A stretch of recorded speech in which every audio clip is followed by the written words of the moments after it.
Welcome everyone to Via Satoshi. I'm your host Satoshi. It's an expression.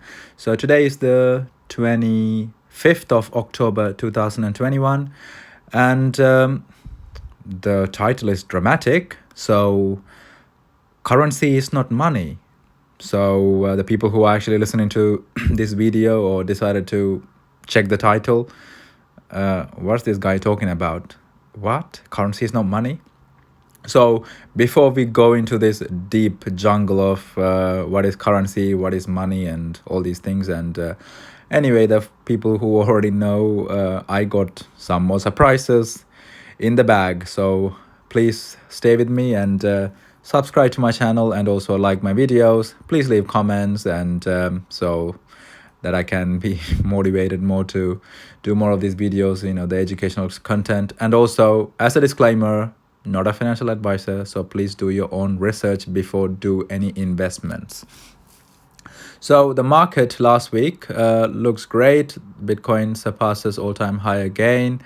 Some drawdowns, and over the weekend, the currency markets and the never slept cryptocurrency markets went up. And just so you know, this is a tidbit.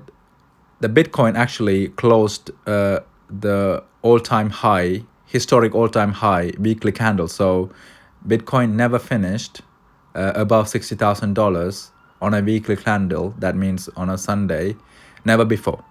And it did actually closed above 60,000 US dollars this weekend. So is it all a bubble, or is it the bull run over, or is it going to $100,000, or it's going to $230,000, or whatever? But we are all in for a great Christmas, I would say. So why did I say currency is not money?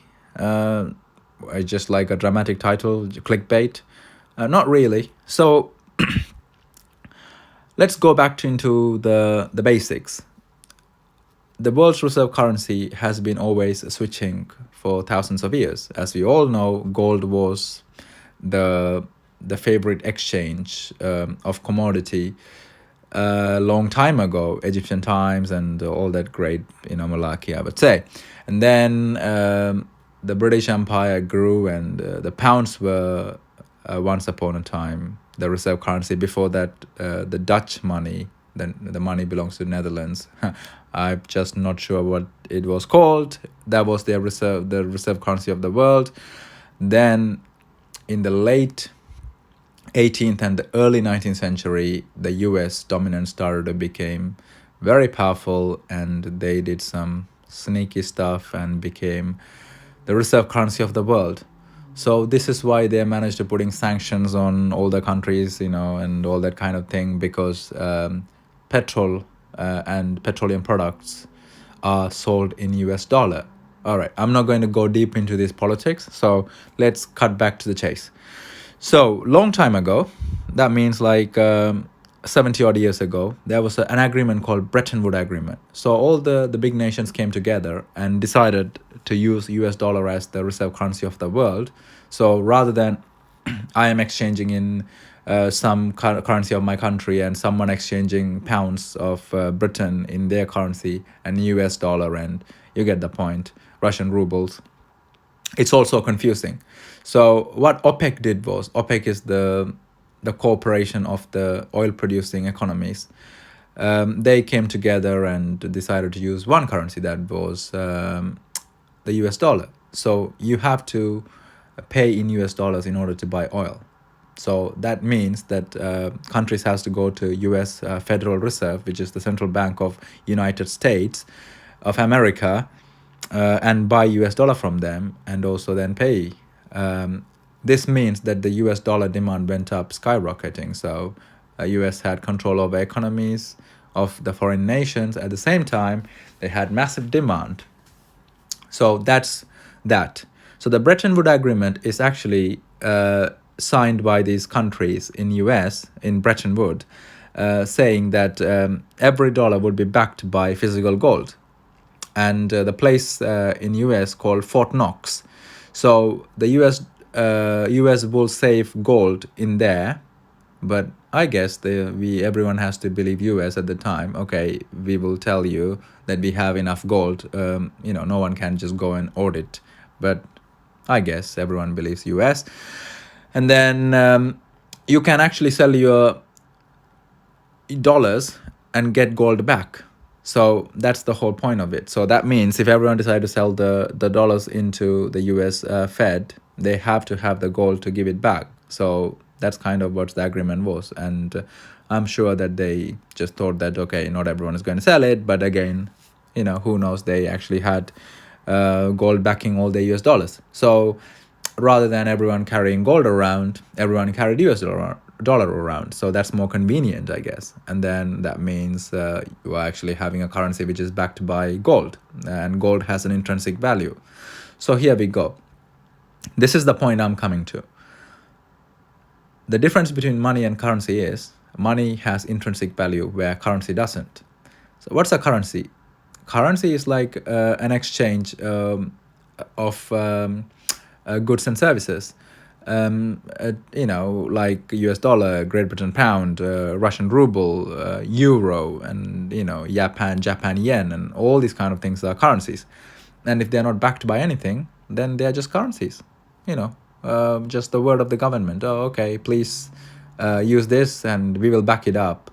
But they are paper, by the way. So yeah, until 1970s, it was backed by gold.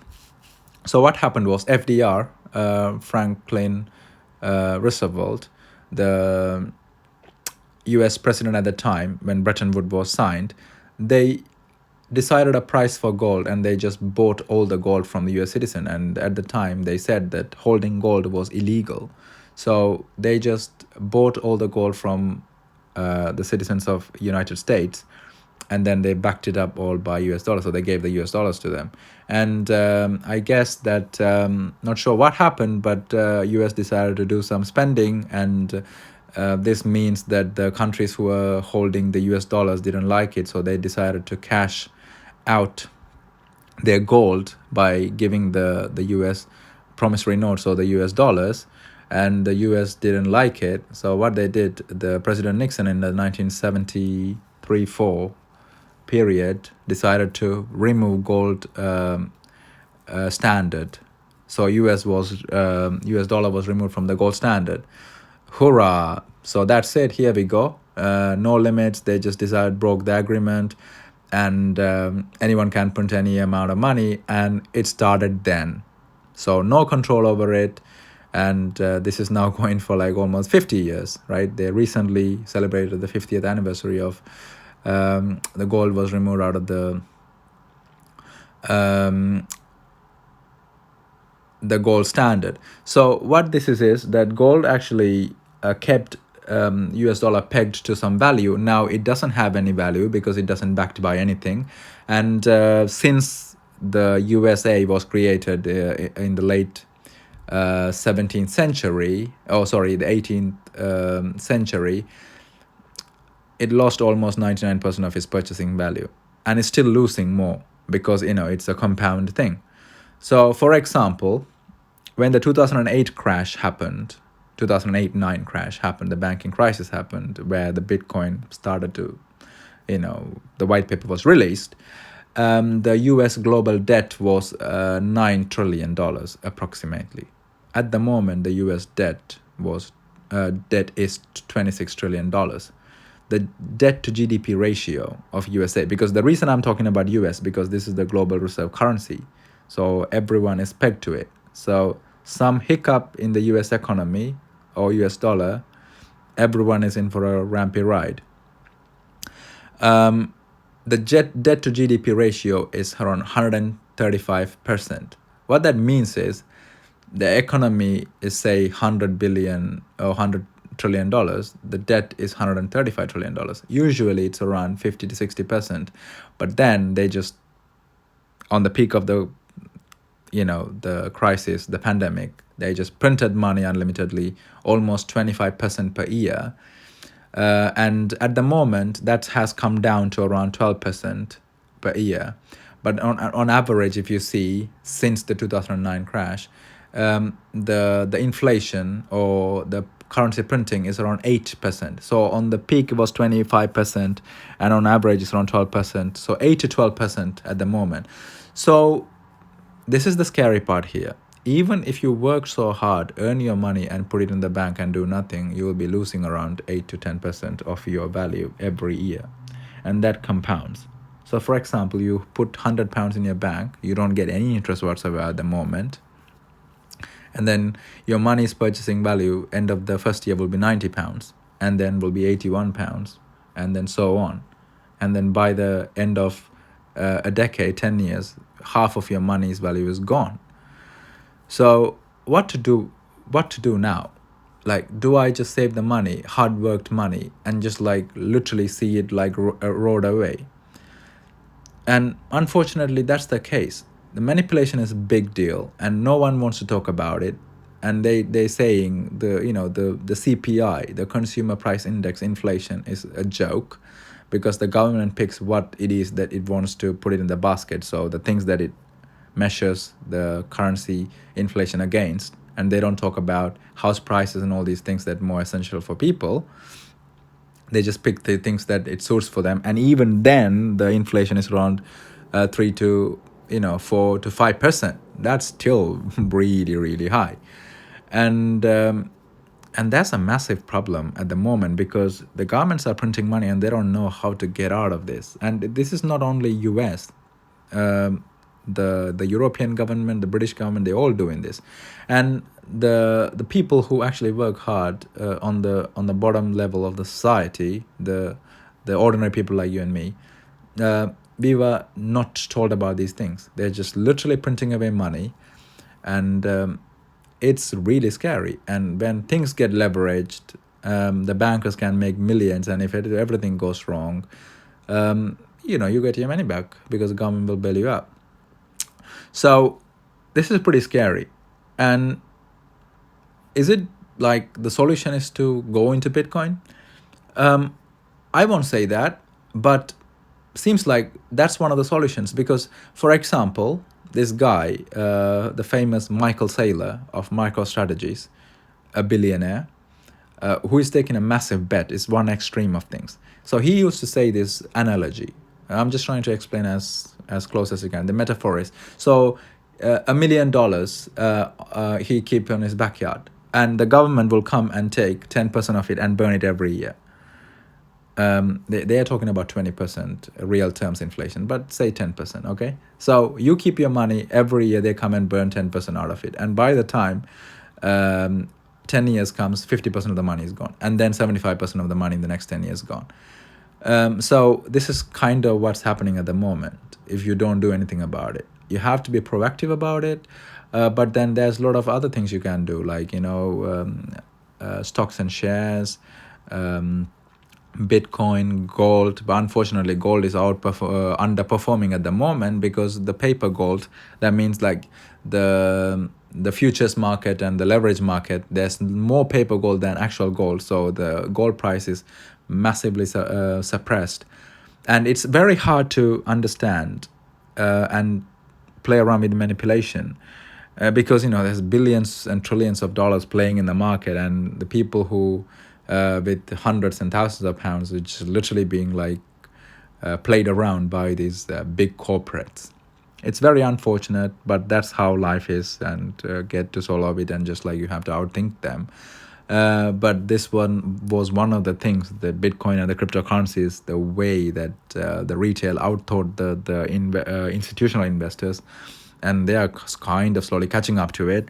So they will do anything they can to get the advantage back on their hands, and they will just literally do manipulations and every kind of thing.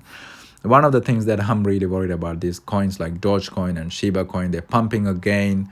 The last time before the crash happened in May, everything went up again.